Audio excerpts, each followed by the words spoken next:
کی جان خطرے میں ہو یا ذاتی کی وجہ سے اسے انچاہا حمل ٹھہرا ہو، بھارت میں بھی کچھ اسی طرح کا قانون ہے۔ بہرحال میرے عزیزوں، میرے دوستوں اور بھائیوں، یہ رپورٹ میں نے آپ کو مختصر اس لیے بتائی ہے تاکہ آپ کو اندازہ لگ سکے کہ دنیا کس موڑ اور کس دہانے پر کھڑی ہوئی ہے، بالخصوص بر صغیر میں ہندوستان کا جو حشر ہے وہ کتنا خطرناک اور کتنا وہ ہے۔ اور اس میں ہم اس لیے اس بات کو بیان کر رہے ہیں تاکہ ہمارے مسلمانوں کا بھی تحفظ ہو، اور جو بچے اس دنیا کے اندر آ رہے ہیں چاہے وہ کسی کے پیٹ میں ہوں، انسان کے پیٹ میں ہیں، بس انسان ایک ماں کے پیٹ میں وہ ہیں۔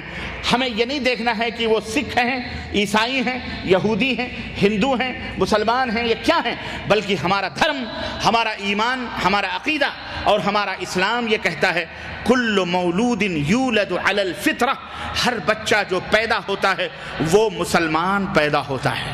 اس لیے یہ اس بچے کا قتل نہیں بلکہ ہم مسلمان یہ سمجھتے ہیں کہ یہ ہم مسلمانوں کا قتل ہو رہا ہے، وہ کسی بھی ماں کے پیٹ میں پل رہا ہوا بچہ ہو یا پل رہی ہوئی بچی، ہم اسے مسلمان سمجھتے ہیں۔ اور ہم یہ سمجھتے ہیں کہ گورنمنٹ آف انڈیا کو باقاعدہ یہ قرارداد پیش کی جائے کہ ایسے اس پر پابندی لگائی جائے اور فوری طور پر ایسے لوگوں کو وہ سزا دی جائے، اور کہیں بھی اگر پتہ چلے کہ ایسے لوگ اس طرح کے حرکتیں کرتے ہیں کہ بچیوں کو اس لیے قتل کر دیتے ہیں، چاہے وہ ہندو ہو یا مسلمان ہو، کوئی بھی کسی بھی دھرم کا ماننے والا ہو، اس کو فوری طور پر سزا دیا جائے اور اس کو جو ہے کیا کہتے ہیں، اس قتل کو بھی قتل تصور کیا جائے، جیسا کہ اسلام کے اندر موجود ہے کہ جس نے ایک جان کو قتل کیا، جس نے ایک جان کو مارا اس نے پوری انسانیت کو مارا ہے، اس لیے یہ قانون بنایا جائے۔ اب آئیے اس کے بعد ہم ذرا اب اسلام کو دیکھتے ہیں کہ اسلام کے اندر بچیوں کی کیا اہمیت ہے اللہ اور اس کے رسول نے، تاکہ پوری دنیا کو ہم بتائیں، ہم بتا سکیں، آپ بھی بتا سکیں کہ میں آج تم چلا رہے ہو، جمعہ 8 دن ہوا، مشہور ہو گئے تو تم اپنی آواز کو دنیا تک پھیلا، اچھی بات ہے، چلو لیکن اسلام کا نام لو۔ لیکن نہیں، وہی بات ہے کہ میں آپ کو ایک بات بتاؤں، ایک عورت تھی معذرت کے ساتھ، ماؤں بہنوں کی معذرت کے ساتھ، جو ہمیشہ الٹا ہی سمجھتی تھی۔ کیا سمجھے؟ شوہر کہتا تھا پانی لاؤ، نہیں لاؤں گی، نہیں لاتی تھی۔ اگر وہ کہتا پانی مت لاؤ تو گھڑا اٹھا کے لا کے رکھ دیتی تھی۔ اگر وہ کہتا کہ کھانا لاؤ، نہیں لاؤں گا۔ اگر وہ کہتا مجھے کوئی بھوک نہیں ہے، پورا کھانا سجا کے لا کے رکھ دیتی۔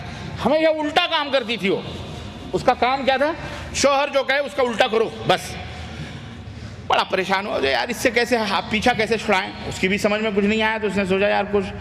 ایک دفعہ اپنے سسرال اس کو لے کے جا رہا تھا چھوڑنے میکے، تو ندی کا کنارہ تھا، ندی کے کنارے جا رہا تھا۔ تو جب ندی کے کنارے جا رہا تھا تو اس کے دماغ میں ایک چیز کلبلائی ایسی، یار جو چھٹکارا حاصل کرنے کا سب سے بہترین یہاں طریقہ موجود ہے۔ اب وہ سوچتے سوچتے اس نے سوچا کہ ایسی جگہ اس کو کچھ کیا جائے کہ جہاں گہرائی زیادہ ہوگی، دوبارہ نکلنا مشکل ہو۔ چنانچہ جب اس کے کنارے پہنچا جہاں بالکل بھنور چکر لگا رہی تھی، جہاں گرنے کے بعد کوئی نہیں، تو وہاں جب پہنچا تو اس نے کیا کہا، ارے دیکھنا کود نہیں جانا، بیگم دیکھنا کود نہیں جانا، اتنا کہنا تھا، وہ کود گئی۔ کودی تو گئی، بھینس پانی میں کھڑا، جاؤ مع السلامہ، بائی بائی کر دیا، جاؤ ایسا۔ تو کچھ لوگوں یہ میں نے واقعہ بتایا، معلوم، کچھ لوگوں کو اسلام نام سے الرجک ہے، کچھ لوگوں کو اسلام نام کسی چیز کا بتلا دو، نہیں مانتے، نہیں، ایسا کوئی کام نہیں کرنا جس پر اسلام کی مہر لگی ہو۔ اس لیے بعض لوگ بیچارے اب بغیر اسلام کا نام لیے ہوئے اسلام کی باتیں بتلا رہے ہیں، تو بہت سارے عمل کر رہے ہیں، لیکن میں یہ نہیں کہہ رہا کہ یہ صحیح کر رہے ہیں، کچھ بھی کر رہے ہیں، اسلام کا کام ہونا چاہیے، لیکن اسلام کا نام آج نہیں تو کل انشاءاللہ کتنا بھی چھپاؤ گے، جتنا بھی چھپاؤ گے، انشاءاللہ تعالی یہ اس کی فطرت میں بلندی لکھی ہے، یہ بلند ہوتا جائے گا انشاءاللہ تبارک تعالی۔ ٹھیک ہے، تو آج کسی نے اس مسئلے کو ابھارا، الحمدللہ، چلو اس نے اسلام کا نام نہیں لیا، انسانیت کا نام لیا۔ اسلام تو انسانیت ہی کا نام ہے، اسلام تو سراپا انسانیت سکھلاتا ہے۔ اسلام سے پڑھ کر کے رحم و کرم اور کس دھرم کے اندر موجود ہے؟ اسلام کے اندر جو رحم ہے، جو شفقت ہے، جو مہربانی ہے، جو کرم ہے، کسی دھرم کے اندر موجود نہیں الحمدللہ۔ بلکہ اسلام لانے والے، اسلام کو اللہ تعالیٰ نے لفظ اسلام اپنے بندوں کے لیے منتخب کیا تو اس کے اندر خود رحمت موجود ہے، امن موجود ہے۔ اس کا معنی ہی امن اور شانتی ہے۔ السلام علیکم ورحمۃ اللہ وبرکاتہ، تمہارے اوپر شانتی ہو، اللہ کی رحمت ہو، اللہ کی برکت ہو۔ دیکھیں اس نام کے اندر ہی خوشبو موجود ہے۔ اور پھر اسی طرح سے جو اسلام لانے والا ہے، اللہ تعالیٰ نے فرمایا وَمَا أَرْسَلْنَاكَ إِلَّا رَحْمَةً لِّلْعَالَمِينَ، اے اللہ کے نبی ہم نے آپ کو تو رحمت سارے عالم کے لیے رحمت بنا کر کے بھیجا۔ تو پورا یہ دین رحمت ہے الحمدللہ۔ اور اللہ تعالیٰ نے اس دنیا میں جن نعمتوں سے نوازا ہے، بہت ساری نعمتیں، ان نعمتوں میں ایک نعمت اولاد کی بھی ہے، اور اولاد انسان کی آنکھوں کی ٹھنڈک ہوتی ہے، جنہیں پا کر انسان خوشی محسوس کرتا ہے۔ کسی عرب نے ایک مقولہ کہا ہے، اس نے اس حدیث کا نام لیا ہے، لیکن میں وہ حدیث بہت ڈھونڈنے کے باوجود بھی مجھے وہ حدیث نہیں ملی۔ انہوں نے کہا کہ البنات حسنات والبنین نعم، لڑکیاں نیکیاں کہلاتی ہیں اور لڑکے نعمتیں کہلاتے ہیں۔ لڑکیاں کیا ہیں؟ نیکیاں ہیں، اور لڑکے کیا ہیں؟ اللہ کی نعمتیں ہیں۔ تو یہ اللہ رب العزت کی نعمت ہیں جنہیں پا کر انسان خوشی محسوس کرتا ہے، ان کے دم سے اس کی زندگی کی رنگینیاں قائم رہتی ہیں، ان کی کفالت کے لیے معاشی جد و جہد کرتا ہے اور اس کو بوجھ نہیں محسوس کرتا۔ اللہ تبارک تعالیٰ کا یہ قانون قدرت ہے کہ وہ بعض انسانوں کو اولاد عطا کرتا ہے اور بعض کو کسی مصلحت سے یا آزمائش کے مقصد سے بے اولاد ہی رکھتا ہے، محروم رکھتا ہے۔ پھر جن کو اولاد عطا کرتا ہے ان میں سے بعض کو لڑکا عطا کرتا ہے، بعض کو لڑکیاں عطا کرتا ہے، کسی کو لڑکے اور لڑکیاں دونوں عطا کرتا ہے، کسی کو صرف لڑکیاں عطا کرتا ہے۔ کوئی مرد صاحب اولاد ہوگا یا نہیں، کوئی مرد صاحب اولاد ہوگا یا نہیں، اس میں عورت کا کوئی دخل نہیں ہوتا۔ عورت بچہ جنے گی یا بانجھ رہے گی، اس عورت کو بھی بیچاری کو پتہ نہیں ہوتا ہے۔ کسی کے ہاں لڑکے اور لڑکیاں دونوں ہوں گی، یا صرف لڑکے یا صرف لڑکیاں ہوں گی، کسی کے صرف ایک اولاد ہوگی، وہ بھی لڑکا یا لڑکی، کسی کے ایک سے شاید زیادہ بچے پیدا ہوں گے۔ یہ سب اللہ تعالیٰ کی طے کی ہوئی تقدیر کے اندر موجود ہے۔ اس میں کسی مرد یا عورت کی خواہش پر یا کوشش کا کوئی عمل دخل نہیں ہے کہ جو آج ہمارے ملکوں میں یہ بڑھیاں ساس جو بنی ہے، ساس ہے نا، بیٹی بہو سے مطالبہ کرتی، بہو بیٹا ہی پیدا ہونا چاہیے، بیٹا ہی ہونا چاہیے تاکہ گھر کا خاندان کا چراغ جلے، چراغ بتی جلے۔ یا اماں سے پوچھو، اماں یہ اس بیچاری عورت کے بہو کے حق میں انڈر میں ہے، بیچاری بچہ پیدا کرے گی، لڑکا پیدا کرے گی لڑکی، اس بیچاری کو کیا پتہ ہے؟ ابھی میں بتاتا ہوں آپ کو، سنو۔ تو بہرحال قرآن کریم کے حوالے سے میں نے بات بتائی، اللہ رب العزت نے فرمایا جس کو جو چاہتا اللہ عطا فرماتا ہے۔ بعض سماجوں میں لڑکے اور لڑکوں کے مقابلے میں کمتر حیثیت دی جاتی ہے اور انہیں ذلیل سمجھا جاتا ہے، بچیوں کو۔ اسی بنا پر ان کی پیدائش پر نہ صرف یہ کہ خوشی کا اظہار نہیں کیا گیا، بلکہ انہیں جان بوجھ کر کہ جناب علی انہیں چھوٹا سمجھا جاتا ہے۔ اور جب قرآن نازل ہو رہا تھا، اسلام کے ابتدائی یا عرب کے بعض قبیلوں کا بھی یہی حال تھا، ان کے ہاں لڑکی پیدا ہوتی تو وہ بڑی خفت محسوس کرتے تھے، بڑی ذلت محسوس کرتے تھے، اور ان میں سے بعض تو ایسے تھے کہ اٹھا کر کے زندہ لے جا کر کے دفن کر دیا کرتے تھے۔ چنانچہ اللہ رب العزت نے قرآن کریم میں فرمایا وَإِذَا بُشِّرَ أَحَدُهُم بِالْأُنثَىٰ ظَلَّ وَجْهُهُ مُسْوَدًّا وَهُوَ كَظِيمٌ يَتَوَارَىٰ مِنَ الْقَوْمِ مِنْ سُوءِ مَّا بُشِّرَ بِهِ أَيُمْسِكُهُ عَلَىٰ بُونٍ أَمْ يَدُسُّهُ فِي التُّرَابِ۔